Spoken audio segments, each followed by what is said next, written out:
So, welcome to another episode of my podcast. Today, I have a special guest. Her name is Essence. So, she's going to be introducing herself to the house, and she's going to be telling us what she's been doing, what she got in the pipeline, and everything she's been doing. I bet you're going to enjoy this episode. So, Essence, you're welcome to my Hi, podcast. I'm Essence. Nice to meet you guys. I work in the entertainment industry. I do entertainment marketing management. So I work for celebrities such as like Black Youngster, Erica Banks, just to name a few.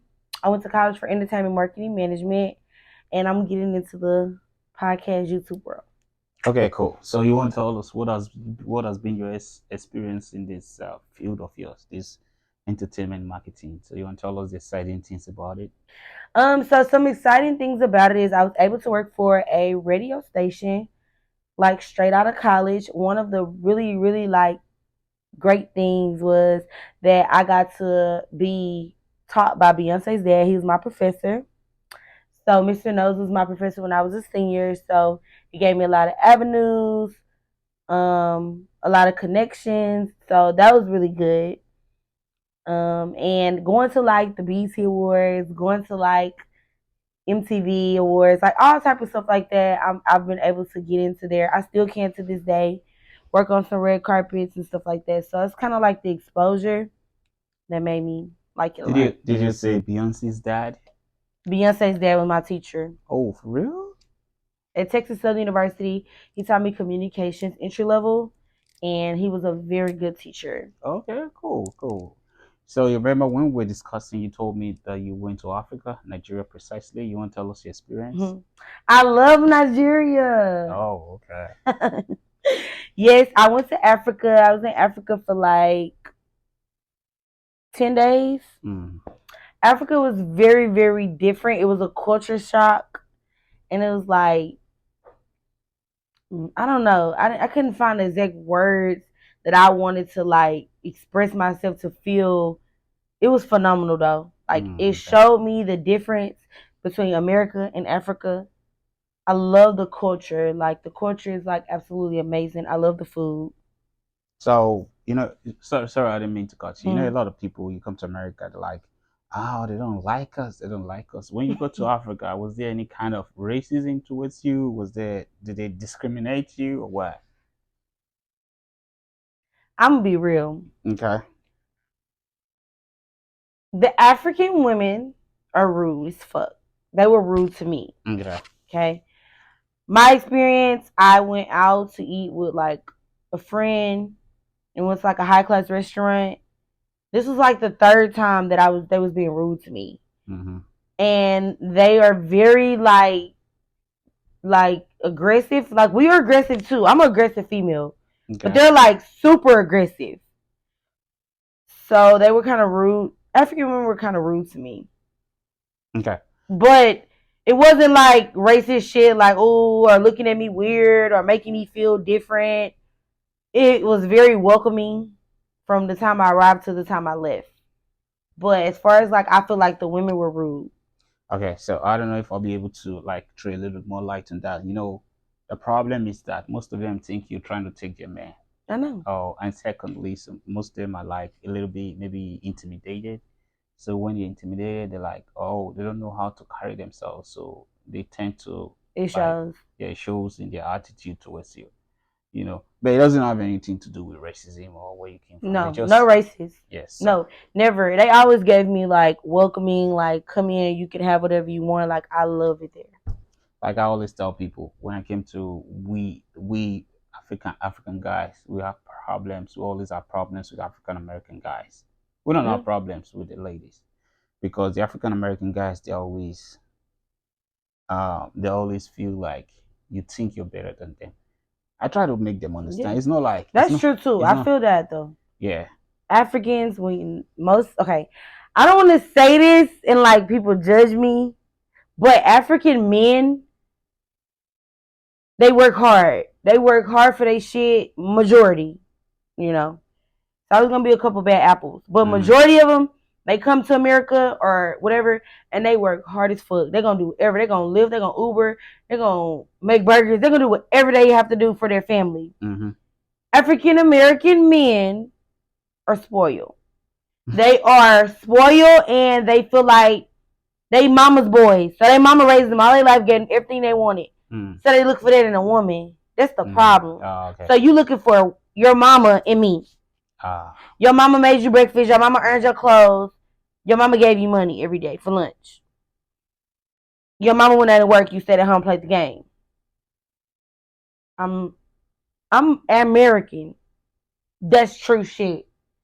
Don't get me wrong. We have some very good American men that do their shit right. Course, you know? Yeah. But yes, like African men they stand on business, and most African men, not all, they stand on business and they, try to be a man of their word, and they try to set example for their, people coming under them. But they are aggressive, and sometimes it look like, oh, he think he better than me, but he just really want better for himself. But it do come off like that. Okay, so before I have two other follow-up questions, right? So you obviously dated Nigerian men before, right? Okay, so have you dated other part of Africa, maybe Zimbabwe, Kenya, or anything? I dated a Liberian. Okay. Yeah, Liberian. So we're just trying to understand like from a different Nigerian point of view. Yeah. Want to understand Africa, right? So what about you've dated Nigerian and you dated Liberian? So was there any kind of difference in these two categories of men? Yes. The dude from Liberia, he was more Americanized already in the mind. Oh, okay. And he told me like Liberia is like a more American ran country, kind of a little bit. Yeah, because Liberia was actually, a lot of people from Liberia were actually slaves in America that were moved back to Africa. They tried to relocate them. So when they tried to relocate some of the slaves in America, they took them to Liberia. So a lot of them, their ancestors are from America. So that's why he was saying, he was like, Liberia is kind of a little bit more ran like America than Nigeria. Yes. So he was Liberian, but African men in general, they still stand on business. You know what I'm saying? Yeah. Most. I'm not saying all of them do, because there's some. No, everybody got some bad. Yeah, definitely you're not gonna have everything. No, everyone's not gonna look. No, but I feel like African people in general, they work hard because they know where they come from. We come from America already, so we kind of already spoon fed a little bit, and we have an upper hand. So it really should be more American men doing way better than what they're doing, because we have more opportunity than y'all got. Like I was in Africa, they was telling me like, we don't get food stamps. What is food stamps? No, we don't know. Nah, they don't know what is food stamps. I was like, y'all don't get food stamps. They was like, we don't get food stamps. Yeah. I was like, y'all don't get food stamps? They was like, no. I was like, do y'all get like housing?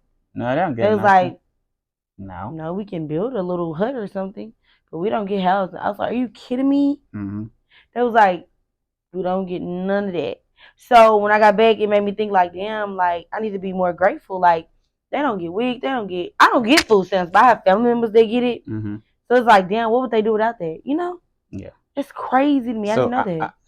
Let me quickly circle back to what we talked about when you said when I mentioned African American men used to think that African men think they're better than them. Right. So coming to America, this is where the challenge comes in, right? The kind of people they allow to come to America are actually, at least you have minimum of a bachelor's degree. See? Now, like in America, everybody have people who college dropout, have people who have bachelor's degree and all of that.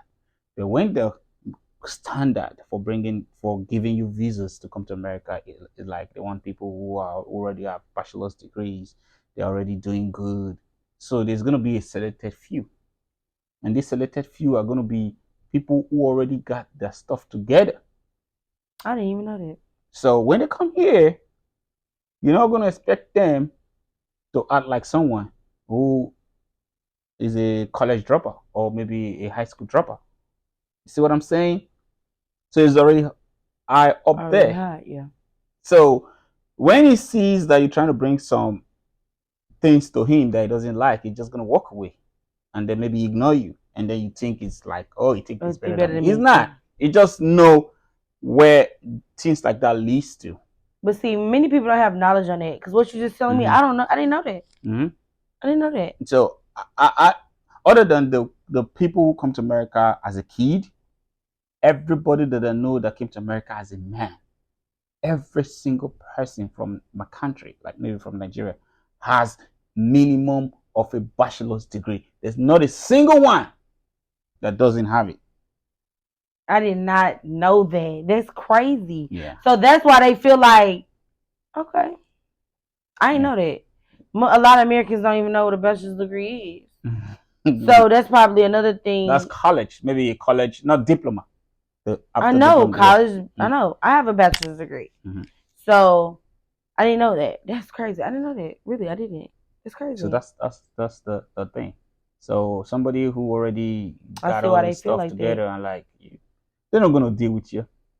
I agree. I wouldn't deal with them neither. So that's the problem, you know. So what are the other thing when you go to Africa, when you go to Nigeria, the other thing you saw that was really amazing about that place? The hospitality was amazing. The like sticking together type of thing, like brought me to tears, you know, like I was walking in the market and I seen like a kid over here and then the sister and brother over here.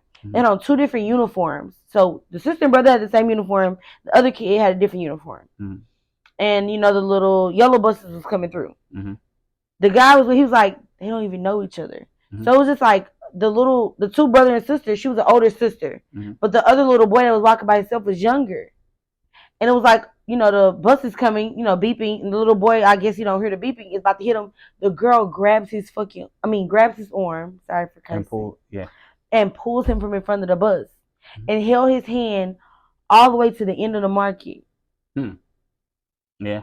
And the dude was like, they don't even know each other. I can bet you. Yeah, they don't. I was like, you know when they say be your brother's keeper? That's what we do. I was like, a stranger getting another person out the street? Like, we're so selfish here. It's like, we don't even think like that. That brought me to tears. I was like, what? So I walked all the way to the end of the road. And when I got to the end of the road, I gave the girl money and the baby's money. I'm like, she don't even understand why I did it, but it really touched my heart. I'm like, yeah. Are you kidding me? Yeah. And I gave her $10 American money. She was on her knees, like, praising me. I'm like, so I love that. I love that. So there's another thing, you know, when in America we have this thing that you like, oh, you mind your business. Yeah. In Africa, maybe in Nigeria, your business is everybody's business. Your friend may want to come to your house. He doesn't need to give you a call before coming. You just walk up to your house and knock at the door. If you open up, that's it. It's just gonna, I'm here. And do you know that we still do that here in America among the Africans? I could decide to go to my friend's house right now without telling him I'm coming. He doesn't see it as a problem. If you think that's a problem, if you think it's a joke, we could do it right now. I pick a friend. I say, let's go. We video it and show it to Americans. Right now, we can experiment. I don't believe that.